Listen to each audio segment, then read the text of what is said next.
Dorothy, her dog Toto, a yellow brick road, a scarecrow, a tin man, a lion, and a wizard who can grant their wishes. At first glance, it looks like a charming fantasy, a beloved movie created to entertain families, a story of primary colors and simple morals. But if you stop at the surface, you miss the point. Because Oz isn't just a magical land. It's a coded world of profound and necessary disillusionment. The story Hollywood showed you is a glittering distraction. The real story is not about magic. It is a myth about the performance of the world. Every character, every path, every seemingly magical event holds a symbolic layer, a commentary on power, authority, self-doubt, and identity. Beneath its colorful surface lies a world shaped by illusions and by the desperate human struggle to find our own power in a system designed to make us feel small. The story whispers questions far deeper than a children's tale ever should. What does it mean to follow the path? What is the true price of validation? Who benefits from our belief that we are broken?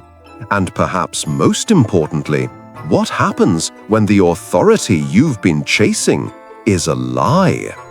This is not a journey into the unconscious chaos of the self like Wonderland. This is a journey into the social unconscious, the great glittering performance of wholeness. It is a map for confronting the great glittering illusion of external authority. The lie that wholeness is a reward given to us by a powerful system at the end of a long, obedient road. When Dorothy is swept away by the cyclone, she does not just leave her home. She leaves the gray, sepia-toned world of compliance, the world of acceptance, the world of knowing her place. And she is dropped into a world of vibrant, terrifying expectation. It's time to pull back the curtain on the great and powerful Oz. But be warned, once you see the man behind it, you can't unsee him. The only way home is to wake up. Chapter 1. The Author and the Seed of Hidden Meanings. Before we walk the path, we have to meet the man who laid the bricks, Lyman Frank Baum. To most, he is just the celebrated author of a classic. But Baum was not a wizard. For most of his life, he was a failure. He was an observer of illusions because he was haunted by them. He was not a mystic. He was a businessman, and a bad one. He tried to be a poultry breeder. He failed. He opened a general store called Baum's Bazaar. It went bankrupt. He launched a newspaper in South Dakota. It collapsed. He was a traveling salesman selling china and lubricating oil, haunted by the road, by the hustle, by the gap between the promise of success and the reality of his life. He was a man who knew intimately what it felt like to be a humbug, a man performing success while drowning in failure. He understood on a cellular level the exhaustion of pretending to be more than you are. But Baum was more than just a failed salesman. He and his wife Maud were members of the Theosophical Society. This is the seed. This is the code. Theosophy was a spiritual movement, a philosophy obsessed with karma, reincarnation, and one central, radical idea: that God, the divine, the great power, is not an authority out there. It is not a wizard on a throne. It is within every single human being. They believed that the journey of life is not to find God, but to realize the God within. that you are already whole, that you are already complete, that the entire game of life is not a quest for answers, but an act of remembering what you already know. Baum's life was a mirror of his story, a world of gray, harsh reality, Kansas, and a desperate hunger for a magical solution, Oz. He looked at the political gurus of his day, the religious authorities, the titans of industry, and he saw the illusion. He saw the men pulling the levers. The Wizard of Oz was not just a story. It was a spiritual parable. He built a fictional universe where the ultimate authority is revealed to be a fraud, and where the power everyone is searching for was inside them all along. So when you hear people say that The Wizard of Oz is just a children's movie, understand this. The fantasy was Baum's camouflage. Beneath the magic, there's a map. And if we learn to read it, we begin to see the hidden meanings that matter more today than they ever did in 1900. Chapter 2: The Yellow Brick Road, the Path of Conformity. Every journey to success has a path. In Oz, it is a road of yellow brick. We are told it is the only path. The Good Witch points the way. The Munchkins celebrate it. It is the blueprint, the formula, the promise that if you just follow the steps, you will arrive at the Emerald City, the solution, the reward. But look closer. The yellow brick road is not a path to freedom. It is the first and most subtle tool of control. It is a symbol of conformity. It is the voice that says, stay in line, do what you're told, don't ask questions. It is the university degree, the corporate ladder, the 5-step plan to happiness. It is any system that promises you a future in exchange for your obedience in the present. In the 1890s, when Baum was writing, this was a savage political satire. The yellow brick road was the gold standard, the economic system that the elites, the bankers, the industrialists, said was the only path to prosperity. But it was a path that was bankrupting the farmers, the workers, the common people.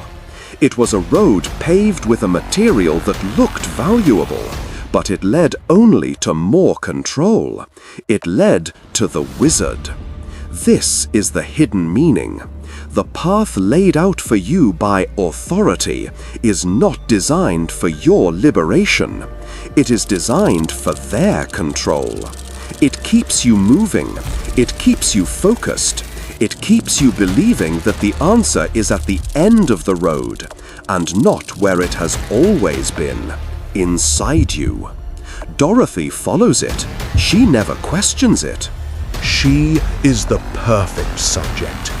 She is the part of us that believes in the system, the part of us that trusts the good witch, the boss, the HR department, the guru. She believes that her powerlessness is a problem to be solved by someone else. And this belief, this perfect, innocent belief, is what allows the fragments of her own psyche to appear. She doesn't find friends. She finds the walking, talking metaphors for her own self-doubt. She finds the parts of herself that the system has told her are broken. Chapter 3: The Scarecrow, the Doubt of the Mind. The first character she meets is a man made of straw, stuck on a pole, a scarecrow. And what is his story? I don't have a brain! He is the embodiment of intellectual self-doubt. He is the voice in your head that whispers, I'm not smart enough for this. I don't understand. I'm a fraud. If only I had that degree, that certification, that diploma, then I would be intelligent. He is the part of us that has been told he is stupid. In Baum's era, he was the farmer, the hayseed, mocked by the city elites as clueless, brainless, a puppet to be manipulated. He is the modern-day employee, told to stay in your lane. He is the creative, told that art is not a real job. He is anyone who has been convinced that their natural, intuitive intelligence is worthless, simply because it hasn't been validated by the wizard. But here is the irony. Here is the hidden truth. Watch the story. Who has every single good idea on the journey? Who figures out how to get the apples from the angry trees?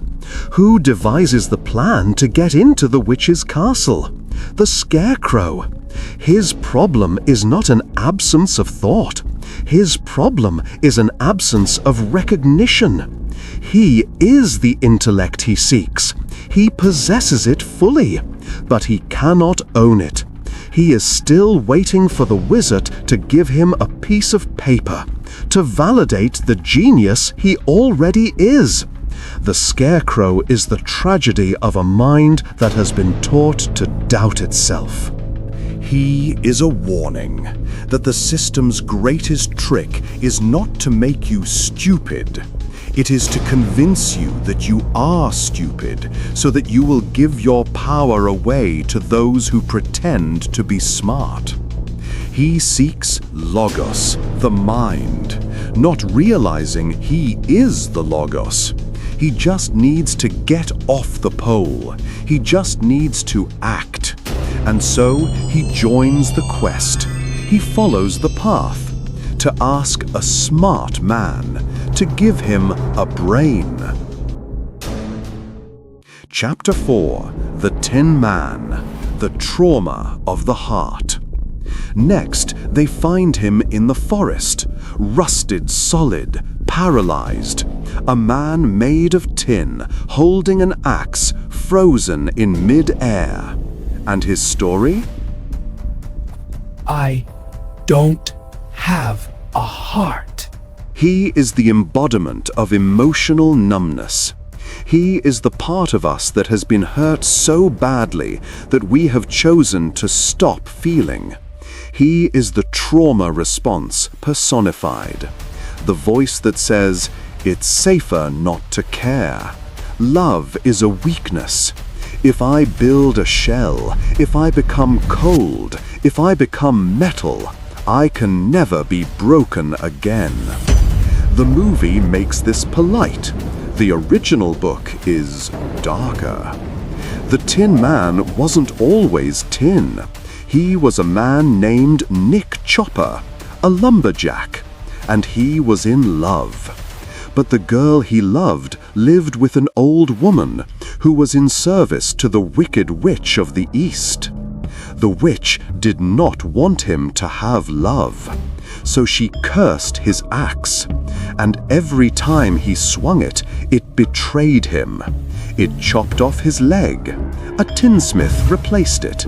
It chopped off his arm. A tinsmith replaced it. It chopped off his other limbs, his head, his torso, piece by piece by piece, until nothing human was left. He was a machine, and in the process, he lost his heart. He lost the ability to love. He was dismembered systematically by a system that did not want him to be whole. This is not a children's story. This is a metaphor for the industrial machine, for the corporate grind, for any system that demands you cut off pieces of your humanity, your family time, your passions, your empathy, in order to survive. You trade your flesh for tin, one piece at a time, until you are just a productive machine, a good employee, a hollow man. And the irony? The Tin Man feels more than anyone. He is the first to weep with compassion. He rusts himself solid again and again with his own tears. His problem is not an absence of emotion. His problem is that he has so much emotion, he doesn't know how to hold it. He thinks his sensitivity is a curse. He is the heart he seeks, but he has been taught that this heart is a liability. So he joins the quest to ask a powerful man to give him a heart. Chapter 5: The Cowardly Lion, the Illusion of Courage. Finally, they meet the king. He bursts from the forest with a terrifying roar, the king of the beasts, the image of power, of authority, of courage. And in 1 second, he collapses. He is, by his own admission, a coward. I have no courage. I'm a coward. The lion is the most painful modern archetype of all. He is the impostor syndrome. He is the part of us that looks the part, but is crippled by the fear of being found out. He is the executive who is terrified of public speaking.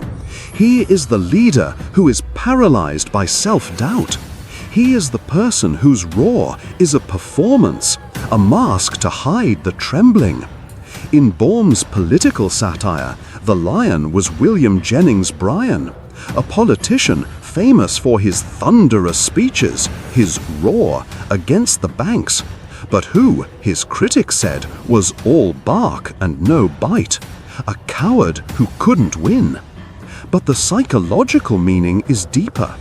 The lion has misunderstood the definition of courage. He thinks courage is the absence of fear.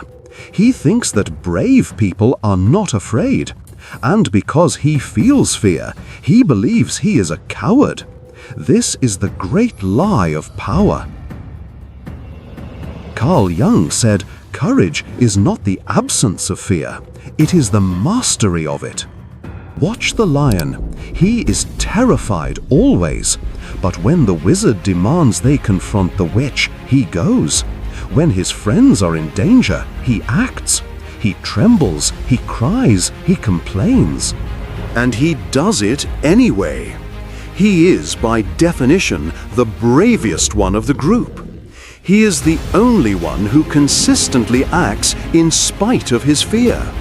He is the courage he seeks. But he is still addicted to the image of courage. He is still addicted to the performance of power. He doesn't want to be brave.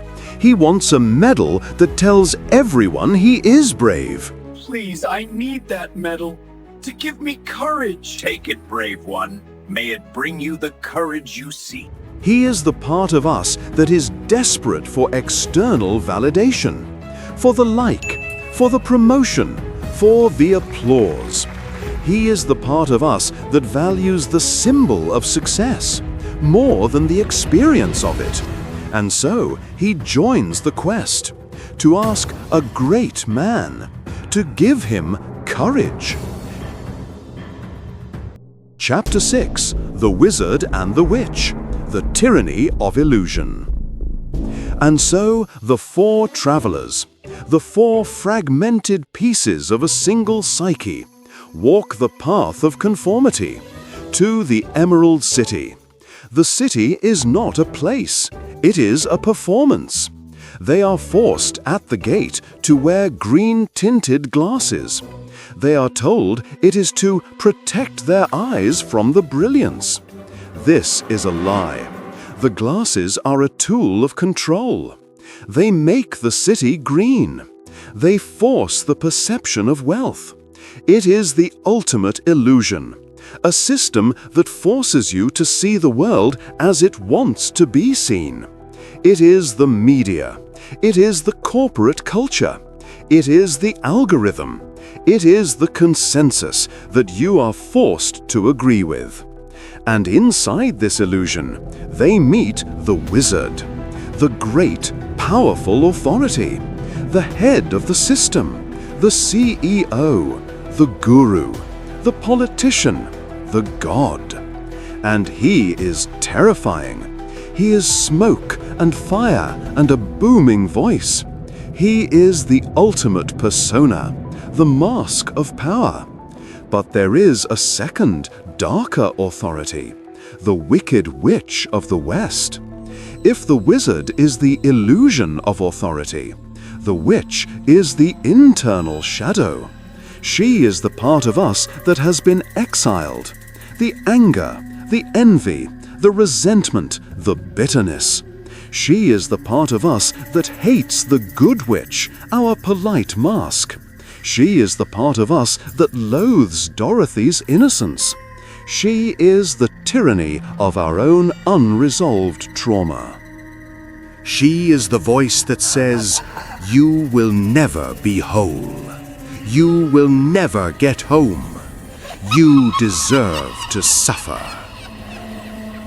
The wizard, the false authority. He cannot give the travelers what they want, so he sends them to confront what they fear. Go! Kill the witch! Confront your own shadow! And they do. They face her. And how does Dorothy defeat this all-powerful symbol of darkness? Not with fire, not with a weapon, not with more power. She dissolves her with water, the symbol of clarity, of consciousness, of emotion. She throws a bucket of awareness, and the great, terrifying shadow, the tyranny of her own inner rage, melts. It dissolves. She did not destroy it. She integrated it. She saw it for what it was.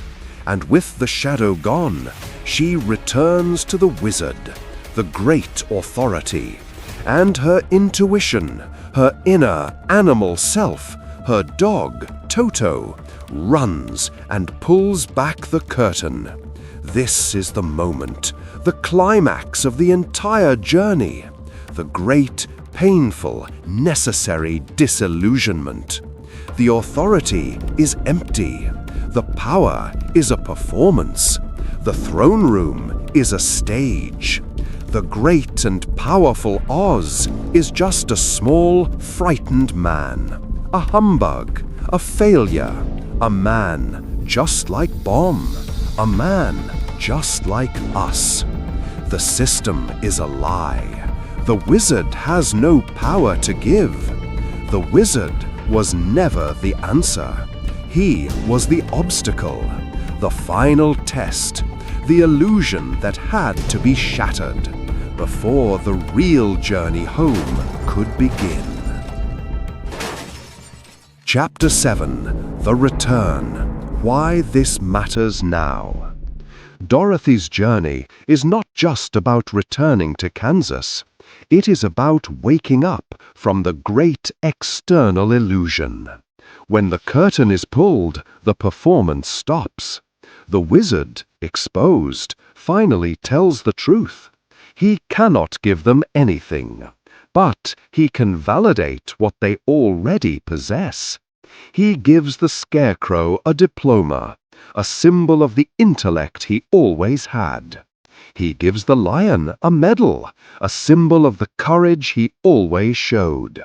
He gives the Tin Man a clock, a symbol of the heart that always ached. They were already whole. They just needed an authority, even a false one, to give them permission to believe it. But what about Dorothy? The wizard, the humbug, tries to save her. He offers her the balloon, the external rescue, and it fails. The system floats away. She is left behind, alone. And in that moment of final despair, the real truth arrives. Glinda, the good witch, the voice of the true self, the voice that has been silent, watching this whole time. And she asks the most painful question of all. Dorothy, what have you learned? I understand now. Dorothy finally gets it. She looks down at the shoes. The power was never in Oz. It was on her feet the entire time. The magic was not at the end of the road. The magic was the road. Why didn't you tell me? And Glinda gives the coldest, truest answer in all of literature. Because you wouldn't have believed me. You had to learn it for yourself. You cannot be told you are powerful. You must realize it.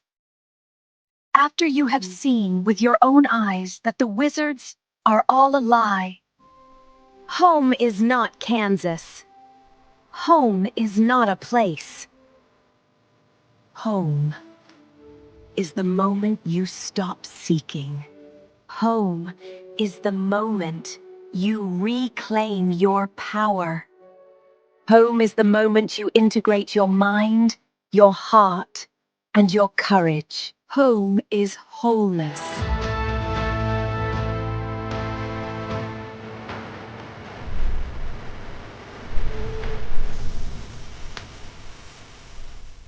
And Dorothy taps her heels and wakes up. This is not a fairy tale. It is a mirror. You are Dorothy, not because you are lost, but because you are seeking.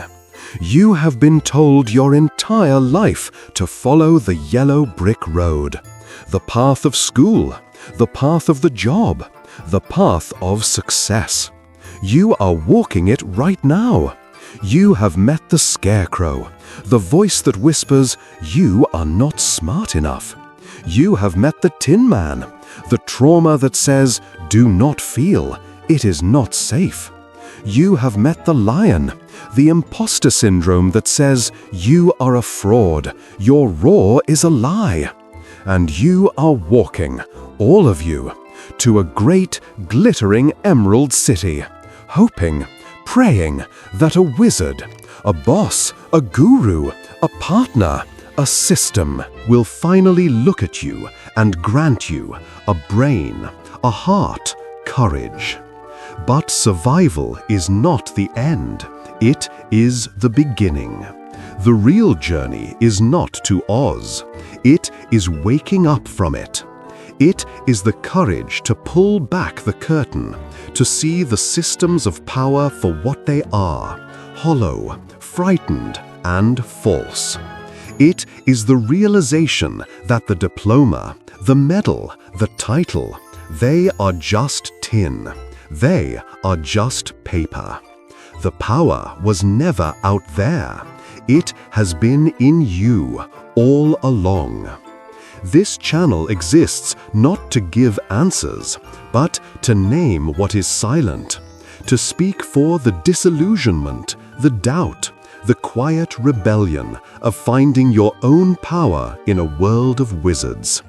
If this reflection touched a wound you carry, a doubt you cannot name, or a memory of seeking, then it has fulfilled its purpose. Because this is not entertainment. It is recognition. It is return. If you feel there is more beneath the surface of daily life, if you question the authorities you are told to trust, if you are tired of walking a path that is not your own, this space is for you. Subscribe to Psikelogy. Turn on the bell for the next reflection, where we continue exploring the depths of the mind, the illusions of the world, and the paths to awakening. Leave a comment, just one word that came up while you listened. Share this with someone who needs to hear. You are not broken. You are just waiting for your own permission to wake up.